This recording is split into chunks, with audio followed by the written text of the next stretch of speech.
वशांगशमाय दशवक्तगीतं व्यासं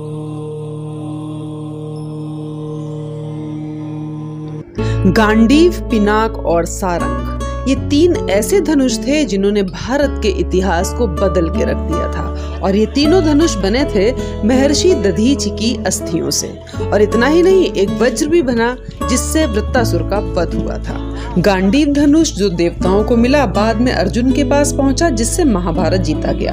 पिनाक धनुष जो था वो शिव जी को मिला, जो बाद में राजा जनक के पास पहुंचा और श्री नारायण एवं श्री लक्ष्मी के विवाह का कारण बना। सारंग धनुष जिससे अधर्मी रावण का वध हुआ। और दोस्तों, अब हम पहुंच रहे हैं आपको लेकर ऐसे स्थान पर जहां पर स्थित है हमारे महान महर्षि दधीचि का दधीच कुंड, जिसे मिश्रिक कुंड भी कहते हैं, जो कि हमारे नैमिसारण्य से 10 किलोमीटर की दूरी पर स्थित है। चूरन होके बनता है। किससे बनता है? मिक्स होके सब एकन बनता है। अच्छा।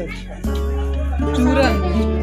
और दोस्तों, रास्ते में हमें ये एक बच्चा मिला जिसे सारे श्लोक, स्तुति, स्तोत्रम सब कुछ संस्कृत में आता है। तो आइए इसके मुंह से सुनते हैं कुछ लाइनें और फिर बढ़ते हैं आगे। मैं आपके यहाँ सुनाऊंगा। अभी हमें शिवतांडव सुनाएगा।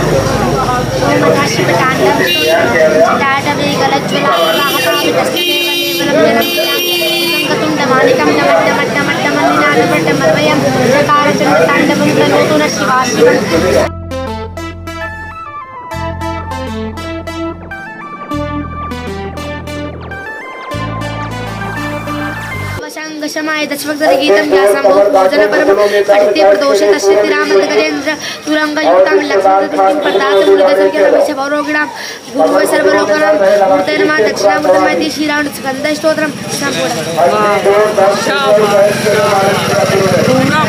पूरा एंड तक सुनाया।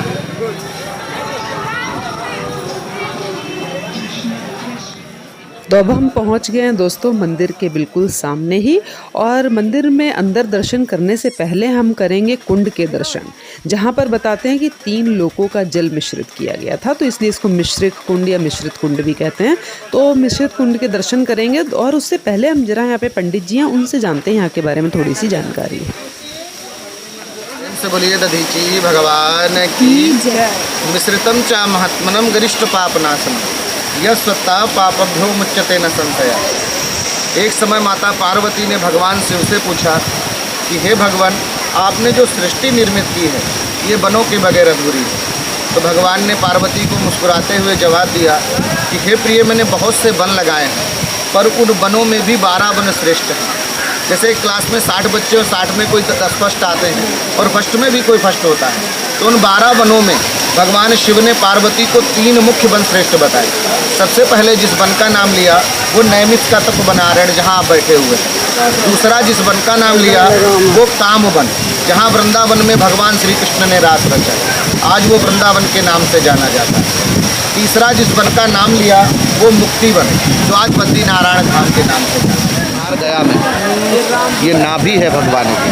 एक बिहार में, एक यहाँ बिहार गया, तीसरा बद्रीनाथ। बद्रीनाथ के ऊपर विष्णु पादुका, वही वहाँ तक में होके लक्ष्मी पादुका भी होगा। हाँ, ऊपर पहला बिहार में है, दूसरा यहाँ, तीसरा पूरे भारत देश में। ये हैं विष्णु जी के चरण। जय श्री विष्णु महाराज। और दोस्तों, सामने ये जो आपको कुंड दिखाई दे रहा है, दधीचि कुंड या मिश्रित कुंड भी इसे कहते हैं, इसमें 3 लोकों का जल लाया गया था। तो इसको भी हम प्रणाम करते हैं, आचमन करते हैं। जय श्री दधीचि महाराज जी। और दोस्तों, अब नज़र डालेंगे शाम को होने वाली आरती पर और फिर हम जानेंगे यहाँ के बारे में डिटेल जानकारी।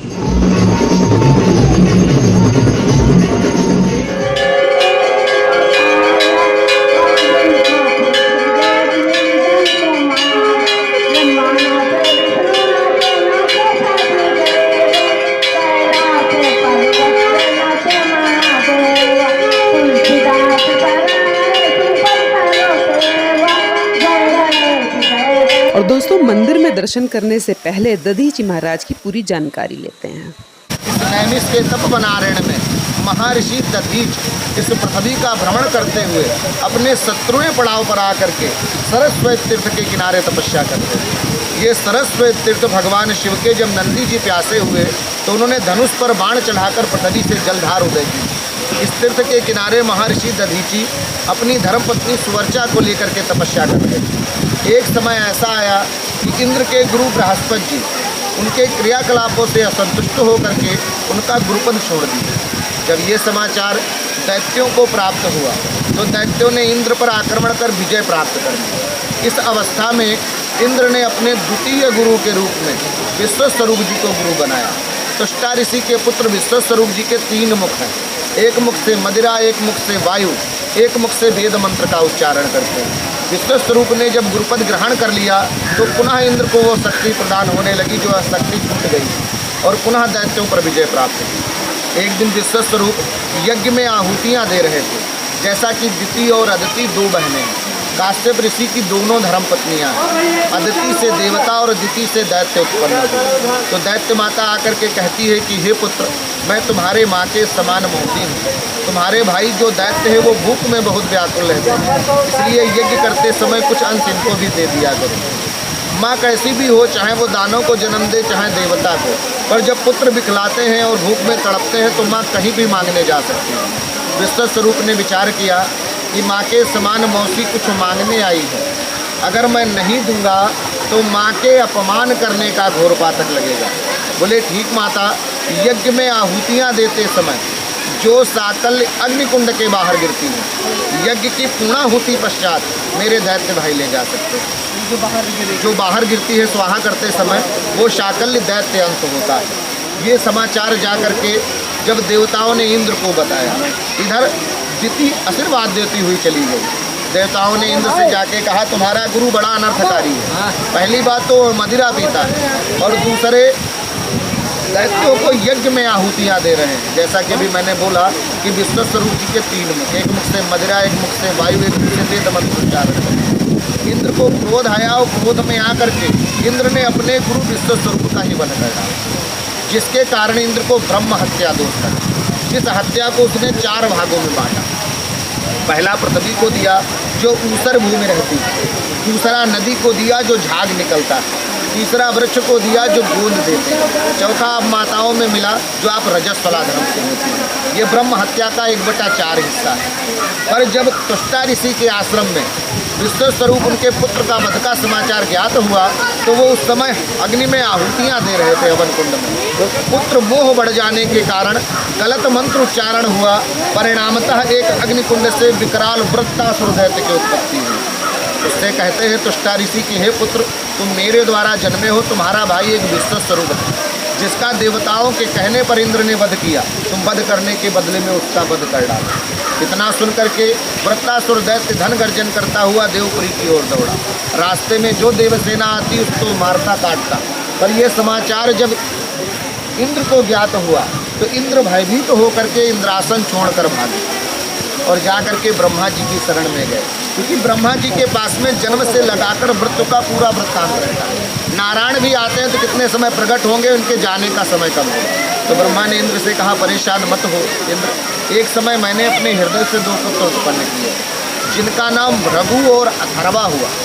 भृगु जिनके पोता परशुराम जी, अथर्व जो स्वयं अथर्ववेद के प्रणेता है। 4 वेद हैं हमारे यहाँ, जिसमें एक अथर्ववेद है। अथर्व ऋषि के यहाँ भाद्र मास की शुक्ल पक्षी अष्टमी को एक पुत्र की उत्पत्ति हुई जिसका नाम दधीच। दधीच के गुरु भगवान शिव है और शिव जी की कृपा से उनकी अस्थियों में वज्र की शक्ति समाई हुई है। तो इंद्र ने पूछा कि शिव कैसे प्रसन्न हुए दधीच के ऊपर। सुन करके ब्रह्मा जी ने कहा सुनो इंद्र, एक समय दक्ष का इतना बड़ा प्रभाव था, जहाँ पर ब्रह्मा और विष्णु समस्त देवी देवता बैठे थे उस यज्ञ में, पर जिभ्या कोई नहीं हिला सकता था। वहाँ निर्भीक खड़े होकर के शिव भक्त दधीच ने कहा कि हे दक्ष, इस यज्ञ का कल्याण नहीं हो सकता, क्योंकि कल्याण रूपी शिविका इसमें आमंत्रित नहीं है। जिसमें इतना कहने पर दक्ष ने अपशब्द उपयोग किए। इस यज्ञ को श्राप देते हुए दधीच ने उस यज्ञ का बहिष्कार कर दिया। तब भगवान शिव ने प्रसन्न होकर के इनको 3 वरदान दिए। पहला इच्छा मृत्यु का, दूसरे इनके गुरुपद को ग्रहण किया और तीसरे इनके शरीर में वज्र की शक्ति उत्पन्न की। इतना सुनते ही इंद्रादि देवता यहाँ पधारे और महर्षि दधीची से उनकी अस्थियों का दान मांगा। दधीच ने कहा मैं जन कल्याण देव हित के लिए अवश्य अस्थि दान करूँगा, पर राजन मैंने एक संकल्प लिया है अपनी इस काया से कि मैं तीनों लोकों के तीर्थ का स्नान और परिक्रमा करूँगा। इंद्र ने सोचा कि अगर ये 3 लोक की यात्रा पर गए तो बहुत समय लगे। तब उन्होंने क्या किया, समस्त देवताओं को कहा समुद्रे आदि तीर्थे को स्वर्ग पाताल में बचा। देवतागण गए, आकाश पाताल मृतलोक के समस्त तीर्थों के जल लाए। दधीच ने उनकी 84 कोसी परिक्रमा की। फिर इसी जगह पर बैठ करके देवताओं ने समस्त तीर्थों से अभिषेक किया। सब जल एक में मिल जाने से इस तीर्थ की उत्पत्ति हुई, जिसका नाम मिश्रित हुआ। मिश्रित माने मिक्सचर मिला हुआ। ये कुंड जो आपके पीछे है, और दधीची कुंड इसलिए पड़ा कि दधीच का अभिषेक हुआ। पुराणों में दिया है श्री मिश्रितम सकल तीर्थम अहम नमामि शारदत्त कोटि सहितम घनासनम च काये नवंग भनसतोषमया विभुआ पापान तानि समयम सहनम प्रसादात। अगर इस तीर्थ के जल को उठाकर अपने ऊपर छिड़क लिया जाए तो इस काया से किए सारे पाप नष्ट हो जाते हैं। इस तीर्थ का जल का उपयोग दशरथ के यहाँ पुत्र टेस्ट यज्ञ जब निष्फल हुई तो लिखा है सिंगी ऋषि वशिष्ठ बुलावा। तो सिंगी ऋषि ने कहा भगवान इसमें एक कमी है, समस्त तीर्थों का जल नहीं आया। तब उन्होंने क्या किया कि यहाँ से समस्त तीर्थों का जल ले गए। लिखा है पुण्य सादर सकल तीर्थ सबलाए, सकल माने समस्त या मिश्रित होते हैं। यहाँ से जल गया, यज्ञ पूर्ण हुआ और भगवान पृथ्वी पर आए। फिर दधीच के बाद इस परिक्रमा किया और यहीं स्नान कर अयोध्या वापस गए। उसके बाद दधीच के शरीर में दही और नमक लगाकर गऊओं से चटाया गया।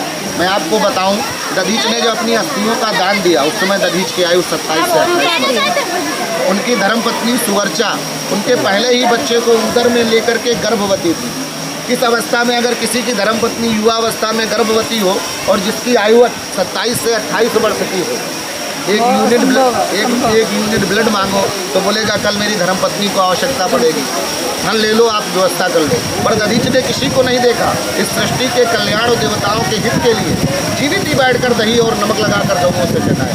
आज ब्लेड लगता है तो पट्टी करते हैं, पेन किलर खाते हैं, दर्द इतनी असहनीय होती है। और गऊओं से अपार पीड़ा सहा जब शरीर को चटाया। हड्डियाँ निकली, 3 धनुष बने, एक वज्र बने। गांडीव पिनाक सारण, गांडीव अग्नि देवता ने लिया, अर्जुन ने खांडीव वन जलाया, अग्नि देवता ने उपहार में दिया। महाभारत की विजय हुई। पिनाक शंकर जी को मिला, जिसे परशुराम जी ने प्राप्त कर जनकपुरी में रखा। राजा जनक ने क्या देखा कि मेरी पुत्री सीता, जिस पिनाक को महारथी तिलवर नहीं हिला पाते, सीता ने फूल के जैसे उठाया। हर पिता सोचता है मेरी पुत्री में 5 गुण है तो 15 गुण वाला श्रेष्ठ वर मिला जाए। तो आज राजा जनक ने सीता स्वयंवर रचाया कि इस धनुष को जो उठा करके इसकी डोरी चढ़ा देगा, क्योंकि सीता डोरी नहीं चढ़ा पाती थी, वो श्रेष्ठ वर होगा। भगवान राम ने उसको उठा करके डोरी चढ़ाते हुए छोड़ा। नारायण को लक्ष्मी से मिलाने वाली वो दधीच की अस्थियाँ थी। तीसरा सारंग हुआ, जिसका भी बहुत बड़ा प्रयोजन था, क्योंकि नारायण को मालूम था कि आने वाले युग त्रेता युग में अधर्मी जो होगा वो ब्राह्मण ही होगा और ब्रह्म को जानने वाला होगा। कहने का तात्पर्य रावण और पृथ्वी का देवता जो है वो ब्राह्मण है, जिसके कारण मैं वध नहीं कर सकूंगा, पर लोहा लोहा से काटा जा सकता है। इसलिए दधीच ब्राह्मण थे, दधीच की अस्थियों से सारंग बनाया गया, जिसे भगवान विष्णु ने लेकर के राम अवतार में धारण कर अधर्मी रावण का वध किया। वज्र इंद्र को दिया गया, जिसके द्वारा वृत्तासुर दैत्य का वध किया गया। जब दधीच का प्राण निकला तो सामने भगवान विष्णु उपस्थित होकर के अपनी आत्मा विलीन किए। दधीच को स्वयं नारायण की पदवी प्रदान की। विष्णु पुराण में दिया है सुदेहकम विष्णु कला विश्वश्रियम सुजन्मकम दिन कर कोटि सुप्रभम दधीचकम श्यामल सर्वगात्रकम चतुर्भुजम शंतदयादिनम। कहने का तात्पर्य ये है कि आप कहीं देश दुनिया में जाइए तीर्थाटन पर तो एक ही तीर्थ आपको पुण्य प्रदान करेगा, पर यहाँ आने से, तीर्थ में स्नान मार्जन करने से और दधीची का दर्शन करने से आपको समस्त तीर्थों का पुण्य प्रदान होता है। और दधीच यहाँ नारायण रूप में उपस्थित हैं, जिसके कारण ये 84 कोष अष्टम बैठा है।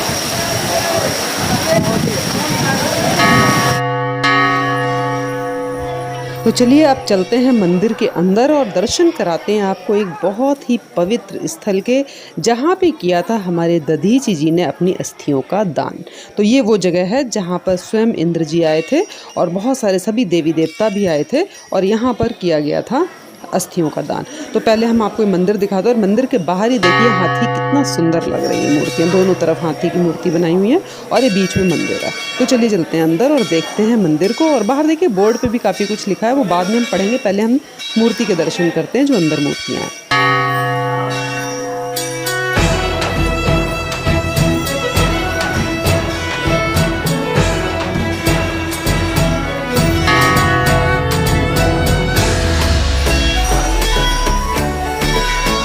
और मंदिर के बाहर सारा वही कुछ लिखा हुआ है जो पंडित जी ने हमें ऑलरेडी बताया हुआ है, जो उनके दिव्यास्त्र थे, गांडीव और वो सारे धनुष और अस्त्र, उन सब के बारे में यहाँ पर लिखा हुआ है। और दोस्तों अब चलिए बढ़ते हैं आगे और देखते हैं मंदिर के आगे और क्या क्या। आगे ही हमें दिखाई दे रहे हैं हमारे शंकर भोलेनाथ और पार्वती माता, तो इनके दर्शन करके और अब हम बढ़ेंगे थोड़ा सा और आगे की तरफ। और यहाँ पर भी देखिए लिखा हुआ है, तो चारों तरफ दीवारों में बहुत कुछ। और यहाँ पर है महंत वासुदेव गिरी जी जो ब्रह्मलीन हो गए हैं, उनकी मूर्ति बनाई हुई है। और दीवारों पे वही सब कुछ, पूरी कहानी जो भी हमारे दधीची जी से जुड़ी हुई है, उनका संक्षिप्त जीवन वृत्त पूरा कुछ लिखा हुआ है इस बोर्ड पे। और ये है पूरी परिक्रमा मार्ग। तो हम परिक्रमा मार्ग पर चलेंगे और रास्ते में जो जो मंदिर हमें दिखाई देते जाएंगे वो हम आपको दर्शन कराते हुए चलते हैं। तो सबसे पहले जो हमें दिखाई दे रहा है, ये देखिए लॉक लगाया है, वैसे तो जाली के अंदर है बंद मंदिर सारे, क्योंकि यहाँ पर बंदर भी हैं थोड़े दोस्तों। तो और ऊपर और इसके जस्ट आगे हमें दिखाई दे रहे हैं एक और मंदिर है साइड में, और ऊपर लिखा है महर्षि दधीच के पिता अथवा महर्षि अथर्वा। तो जो महर्षि अथर्वा थे वो दधीची जी के पिताश्री थे। तो ये है पिताश्री की उनकी मूर्ति। जय श्री अथर्वा ऋषि जी, जय हो।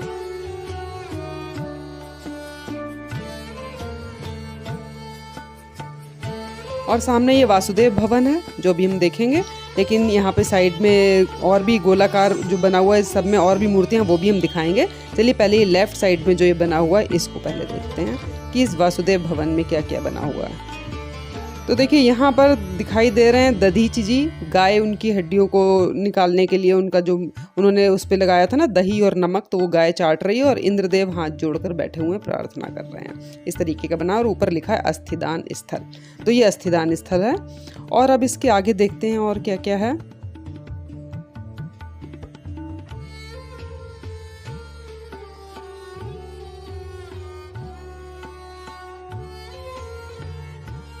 वही है देवराज इंद्र प्रार्थना करते हुए, यहाँ पर भी वही बनाए गए हैं। बीच में दधीची जी की मूर्ति और एक तरफ इंद्रदेव जो उनसे प्रार्थना कर रहे हैं। तो ये पूरा जो एरिया है ये पूरा अस्थिदान स्थल कहलाता है। और अब हम आ गए वो उस परिक्रमा मार्ग वाले सारे मंदिरों की तरफ वापस। और यहाँ पर देखिए अथर्वा ऋषि के बाद जो हमें दिखाई दे रहे हैं मूर्ति, वो है हमारी माता सुरवचा की।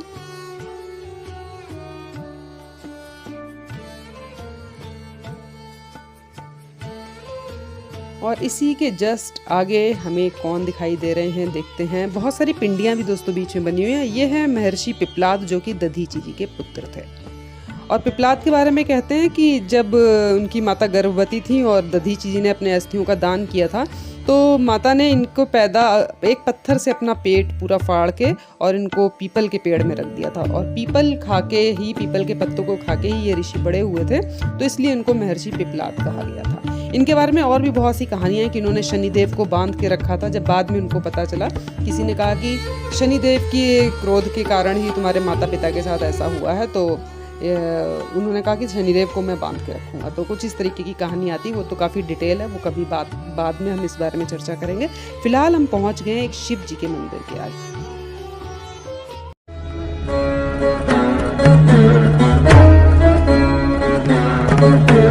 शिव शिव शिव शिव शिव शिव शिव शिव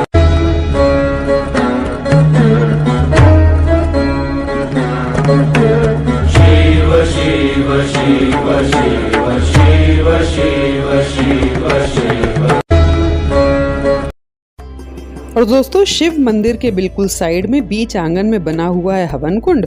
और इस हवन कुंड के लेफ्ट साइड में आप देखेंगे एक अलग सा एरिया बनाया हुआ है। ये सारा एक तरीके से आप कह सकते हो मन्नत एरिया है। यहाँ पर आपको बहुत सारे पिंडी दर्शन मिलेंगे, सफेद रंग के हमारे शिवलिंग भी मिलेंगे, और साथ में एक पेड़ है जिसपे आप देखेंगे ना इतने सारे घंटे और चुन्नियां आपको दिखाई देंगे, और वो भी कलरफुल घंटे, बहुत ही सुंदर।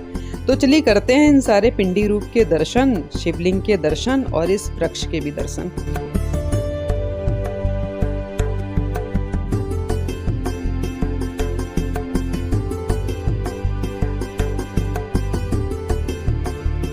और यहाँ पर देखिए वानर महाराज जी आराम कर रहे हैं इस पेड़ पर बैठ के, कितने आराम से लेटे हैं, बैठे हैं। तो दोस्तों इस पूरे एरिया के दर्शन करके, पीछे मंदिर के जो बैक साइड में एरिया, इसके दर्शन करके हम निकलते हैं बाहर की तरफ। सामने ही हमें एक कुआं दिखाई दे रहा है, तो चलिए अब चलते हैं उस कुएं की तरफ और कराते हैं आपको इस कुएं के दर्शन।